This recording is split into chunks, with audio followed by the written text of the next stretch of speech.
Hi everyone, my name is Diane and I am a clinical exercise physiologist with True Fitness. So this is the sixth of our mini health workshops that we're doing with our Sláintecare group, and the topic for today is exercise prescription for people who have osteoporosis and osteopenia. But it's also very relevant to all of us as we age because we need to do a certain type and amount of exercise to ensure that we continue with good bone quality, good bone mass as we age. So just an important piece of background information. John and I in True Fitness have been commissioned by Laois Sports Partnership to design and deliver a 12-week strength and fitness intervention for adults in Laois aged 50 to 80 years. And this research study, fantastically, has been funded by the Sláintecare Integration Fund under Grant Agreement number 21. And if you'd like to hear more about the study design and what we're doing, I will present it at the end of this presentation. Just for now to say that this mini workshop is part of a number of workshops that were created for the participants as part of this research. So what you're looking at here is a representation of normal bone and also osteoporosis. Now, it's not obviously a real live image, it's just a depiction, but basically what you're looking at in the normal bone, you can see there that it's quite dense, it's thick, it's strong, and it's not fragile. Whereas if we look at osteoporosis, that would be characterized by low bone mass, thickness, strength, quality. And so what happens is it's quite fragile and it's quite prone to fracture or break on impact. Okay, so whether you get osteopenia or osteoporosis or not is dependent primarily on two things. So one, it depends on how much bone that you are able to acquire in youth. So your peak bone mass obtained in youth, and this is usually determined by the end of the second decade, okay, so the end of your 20s. So that's one thing. And the second thing then is the rate at which you lose bone as you age. And they have a big impact to play in whether you get one of these conditions. So within that, there are three factors that play a huge role, and they are hormones, exercise, and nutrition. So if we look at hormones, because our Sláintecare project is working with 80 people between the ages of 50 and 80, many of whom are women, it's just important to say that menopause can bring about rapid bone loss because we lose estrogen. And studies have shown that a woman can lose up to 50% of her peak tubercular bone mass over her lifetime, and most of this is attributable to estrogen deficiency. So the menopause has a big impact, but there are things that we can do to help either slow down the rate of bone loss or in some cases actually improve bone, particularly if you haven't been doing exercise before, for example. Now, of course, nutrition is really, really important in bone. So, for example, calcium intake and being in a calorie deficit or not, all of these types of things can have a massive impact on bone. But the topic for discussion today is actually exercise. So the nutrition element is beyond the scope for what we will talk about today in the interest of time. But what I really want to focus on is actually mechanical strain. And by mechanical strain, I mean the impact of exercise on bone. So I just want to take this opportunity just to mention children.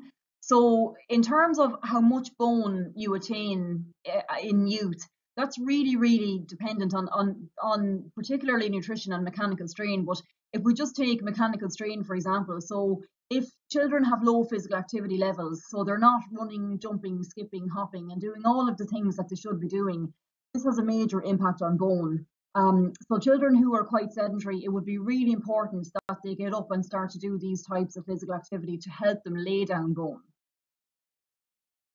But getting back to our adult population, so in terms of exercise and mechanical strain, mechanical stress imposed on bone increases bone mass. So it basically stimulates little cells within bone called osteoblasts and tells them to lay down new bone. And in terms of mechanical stress, I'm specifically talking about resistance training. So, for example, our Sláintecare group have been doing body weight resistance training for the first half of the program, which would be squats and lunges and press-ups and sit stand and these types of things. But now they have moved on to lifting household objects like, bottles of water, cans of food and so on, and some are actually progressing onto hand weights or dumbbells. So this type of mechanical strain is really important because as the muscle moves through the movement in the exercise and it becomes longer and shorter and it contracts over those ranges of motion, basically the muscle pulls on the bone that it's attached to, and it sends a signal to ask it to basically lay down new bone. So it's really, really important to do that. And the other thing that's important to do is to take part in weight-bearing exercise. And what I mean by that is something whereby you are supporting your own weight on your joints and bones and tissues. So for example, walking.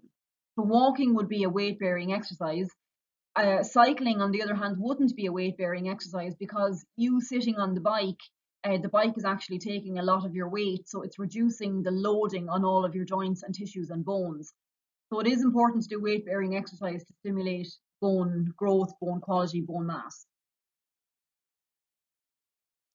In contrast, severe mechanical strain deficits results in decreased bone mass, and that is true in the case of physical inactivity.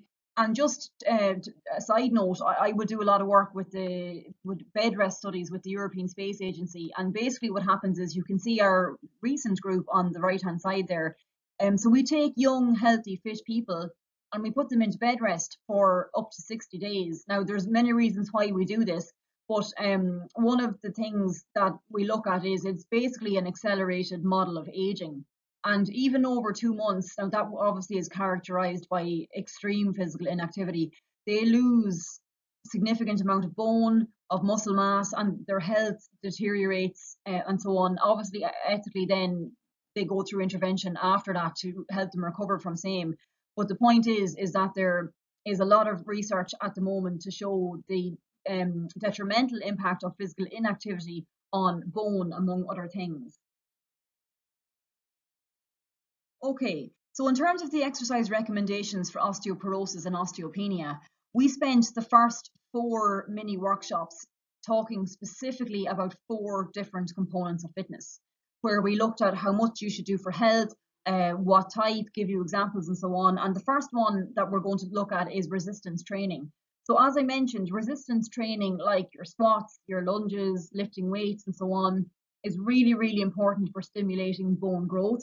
And the recommendations for osteoporosis and osteopenia would be a minimum of 2 to 3 days per week. And I have underlined 3 there because it's just so important for bone mass and bone quality that you should do it 3 days a week. So then we move on to balance training. And in our previous workshop, we talked about categorizing people in terms of low risk of falls, medium risk of falls, and high risk of falls.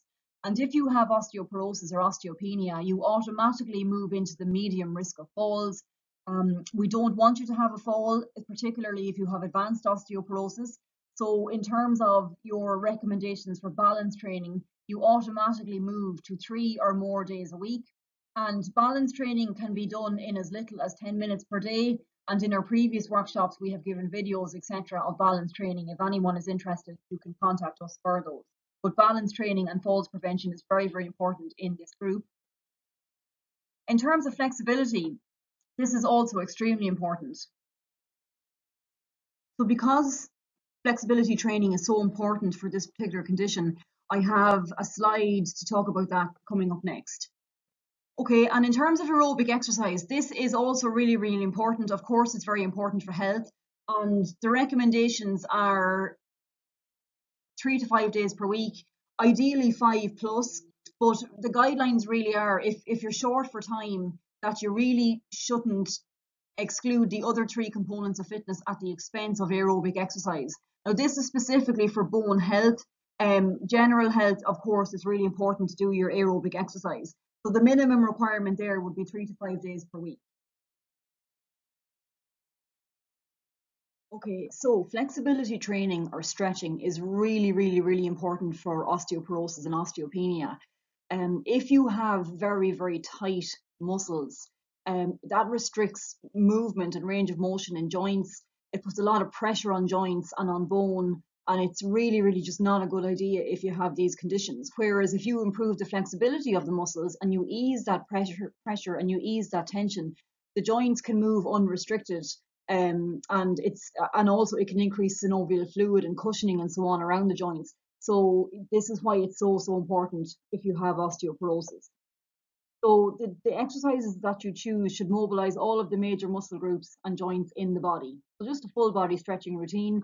You definitely need to make sure that you're getting in exercises that focus on releasing the tension in muscles around a restricted joint. For example, if you have osteoporosis in a knee, or whatever joint it is, you really need to make sure that all of the muscles surrounding that joint are nice and flexible and not restricted and tight. So there's lots of different types of stretching, and just not to make it too complicated, because this is only a mini workshop, if you're doing basic stretching like static stretching, which is where you pick an exercise and you just hold it, the recommendation would be to hold it for 10 to 30 seconds, but very importantly, hold to the point of tension, not pain. So you shouldn't be overstretching so that there's actually pain in the muscle. If that's the case, you need to back off and just hold it until you feel tension. And you would repeat that a number of times, up to 4 times per exercise. And the stretching video that we gave our Sláintecare participants last week for flexibility is a really good place to start. So if you'd like to get access to that and you don't have it already, please let us know and we would be happy to send it to you. So we've looked at the 4 types of training that you should do, but as with all clinical conditions, there are always special exercise considerations. And what I've done here is just pulled out some of the most common things that we need to consider. Obviously, when we're working with a person one-to-one, we're very, very specific, because we're really focused in on how that person is affected by osteoporosis or osteopenia. But in general, we would avoid very explosive movements, so like jump squats or things like that, because the impact on bone raises significantly if you do explosive movements. So we would generally not do those. We wouldn't advise you to do those. You should and can do weight-bearing exercise like walking and stair climbing. It's part of daily life. We need to do it. And you should do it as tolerated. So if you're in pain with osteoporosis, you shouldn't be pushing through that. But if you're not, you should absolutely do it, because it will help to maintain bone density and quality. So again, avoid high-impact activities like jumping, running, and jogging. And it's not always the case for some people who have mild, maybe osteopenia, but again, because this is just a generic presentation, I will put that guideline in. If you have osteoporosis in your spine, there are a few guidelines that we absolutely need to pay attention to. So things like a traditional sit-up or abdominal crunch would not be a good idea. This just puts way too much pressure on those affected joints, and it's just not a good idea. Now, to be honest, it's not a good exercise anyway. We've moved away from that. It never was a good abdominal exercise, but absolutely contraindicated in this case. So excessive trunk flexion, which is basically bending forward, would not be a good idea if you have osteoporosis in your spine. And excessive trunk twisting, so from left to right, also contraindicated. But there are cases where, if you're trying to move through mobility, where you can do those movements, but just do them very slow and controlled. So it's about reading the guidelines and the contraindications, but interpreting for the person that's in front of you. So they're just kind of some of the guidelines to pay attention to. And you really don't want to load your spine with weight. So for example, if you were lifting heavy weights over your head in a shoulder press, you don't want to put that pressure on a spine that has osteoporosis. So we absolutely would not recommend that for you, even though resistance training in other ways is very, very good. So don't load the spine with weight. We really want to avoid situations with high falls potential. Now, I'm not sure if you would be normally trampolining every day of the week, but just in case, that's in there. So avoid trampolining. Slippery floors, wet floors, the winter months. So, rain, walking in wet shoes, snow, ice, muddy terrain from the rain in the winter, and so on. Anything where there's potential to fall. Obviously, you can't avoid all potential to fall, but it's just about being sensible to see, is there a better option? So just be mindful of that, because we want to avoid that. If you are severely limited by pain, you absolutely should have a consultation with your GP before engaging in exercise, or if it develops during exercise routines, because you may need some extra help with pain management, or you may need to readjust your exercise schedule. you absolutely need to be consistent with your training. There is a huge body of evidence to show the positive impact of this type of training on bone density and quality. So you absolutely need to train. Your flexibility training is very important, so almost daily. Your balance training and your strength training is also a priority. Your aerobic exercise is really, really important. It always is for your health, but it's just don't sacrifice your other types of training for aerobic exercise, because in terms of bone mass, you really need to get in your strength training, and then in terms of falls prevention, you need to get in your balance training and so on. So just be really careful with that, and at a minimum try to do your 3 to 5 sessions a week of aerobic exercise. Okay, so if you're struggling to remember what those 4 types of exercise are in terms of examples and so on, go back through our previous 4 workshops and have a look at them. That's why we spend so much time on them in the earlier weeks, so that now we can move into how you adjust the combinations of these types of training to help a particular clinical condition. And just in terms of health homework, I've just created an amended 7-day training diary for people who have osteoporosis or osteopenia, and hopefully this will be helpful to you.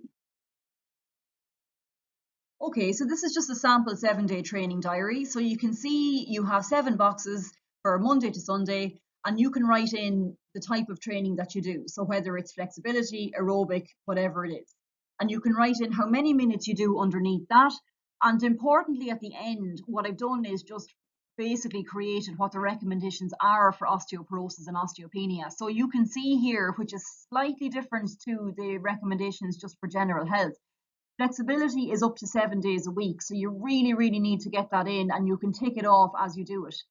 Resistance training, the recommendation is 2 to 3 days per week, and again, you can tick that off as you do it. Aerobic exercise, 3 to 5, but ideally 5 plus. And the balance, it depends on the severity of your osteoporosis, and it also depends on age. So the balance recommendation can go from anywhere from 3 days per week to daily. But we're really only talking about 10 minutes a session, so it should be very, very doable and absolutely invaluable to you. And in terms of a rest day, you still want a rest day from training to let your body recover and repair from all of your training, but keep going with your flexibility work. So again, we have provided all of our Sláintecare participants with additional practical resources. So we've given over the weeks home-based videos for balance training, flexibility training, strength training, and so on, just to help you to achieve those recommendations easily in the comfort and safety of your own home.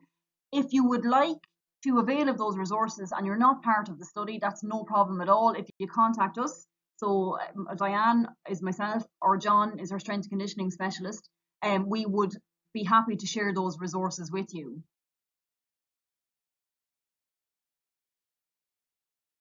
Okay, so finally, for anyone who's interested, so we are currently running a research study titled Prime Time for Middle-Aged and Older Adults, a strength and fitness program for adults aged 50 to 80 years in Laois. And we have recruited 80 participants. They're 50 to 80 years of age. Originally, we were supposed to run this on site, which we love to do, so we get to really know everyone, and there's obviously a lot of social interaction and so on. But of course, with COVID, and because of the age group of this group, and also all of the numerous clinical conditions and injuries and so on that exist, of course, they're of the most vulnerable in society at the moment. So we had to change our study design to move to online intervention, which, to be fair, is probably going to be the future of training interventions for this population for the immediate future anyway. So it's actually a really good opportunity to trial this. So we have participants of all clinical conditions, all abilities, visual impairments, you name it, everybody is in this program. It's an inclusive program, and that's what it was always intended. There's very little exclusion criteria here. We received ethical approval for the study from DCU, so we were delighted with that. And we worked very hard for this to be an online intervention. Okay, so we conducted our pre-program tests at the start of September, and in the interest of time, we ran a battery of tests in small groups, of course, and with all precautions taken to assess strength, fitness, balance, flexibility for physical measurements. And then we did a number of questionnaires to look at mental health, quality of life, how active people are, and a range of other measures as well. And these, of course, were actually done on site because, of course, us as testers, we need to be able to assess these variables. But all precautions were taken in terms of COVID, and all procedures were approved by the DCU Ethics Committee. Okay, so from there we have moved on to our 12-week intervention. And so what the participants do is they train twice a week with us online. So they're all trained up on Zoom, and everyone is using that twice a week to train with us. Each training session is a combination of strength work, aerobic exercise, balance, and flexibility. Because what we're finding is, even for the people who are active, they mostly focus on aerobic exercise. But as we get older, we need all of the components of fitness. So we have all of them incorporated into each training session. So they do that twice a week with us, but they also do one mini workshop with us per week. And in those, we pick a particular topic and we take them through the science behind it in a very, very practical way. And we also support these with take-home resources in the form of handouts or videos or whatever it is that suits that particular workshop. And of course, we monitor everyone weekly. We constantly call people, email people, and we do as much as we can in terms of social support as well, because that's really, really important part of training. So we, at the end of each week, then we email everyone their participant take-home resources. So they're building up a big bank of physical activity and health resources that they can use moving forward. And the purpose of these mini workshops is to teach them everything they need to know that they'll be able to maintain these behaviours in the longer term. Okay. And of course, after week 12, we will be repeating the post-program tests. This is a research study, so we will be creating a research paper in January of 2021, and we're hoping to publish that in the Irish Medical Journal, so it'll be open access for anybody who's interested to take part. And obviously, this is important to say that we were commissioned by Laois Sports Partnership to do this particular research study, and it's funded by the Sláintecare Integration Fund under Grant Agreement 21.